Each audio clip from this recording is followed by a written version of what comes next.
దేహము పర సంబంధము కాకోకుండా చేయాలనే వాడి ఆలోచన.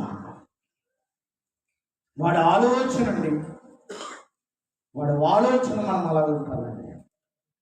కానీ అలా వద్దు, మనం మారిపోదాం.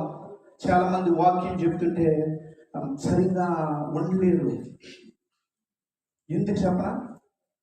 మొట్టమొదటి విషయం చెప్తాను, వాళ్ళ దగ్గర ప్రార్థన ఉండదు. రెండో విషయం చెప్తాను, బైబిల్ చదవరు. అలా కొరగా బైబిల్ చదివితే పరలోకం మనం వెళ్ళం. నీకు అక్షర జ్ఞానం ఉన్నదా? అక్షర జ్ఞానం లేదా? వాక్యాన్ని విని విశ్వసించుకుని ప్రభుని వెంటాడాలి. అక్షర జ్ఞానం ఉన్నదా? ప్రయాసపడి బైబిల్ చదవాలి. అప్పుడు ప్రభు దగ్గరికి నువ్వు దగ్గర సంబంధంగా ఉంటావు. లాస్ట్గా 2 వచనాలు చూసి మనం ముగించేసుకుంటాం. కొరింథీయులకు రాసిన మొదటి పత్రిక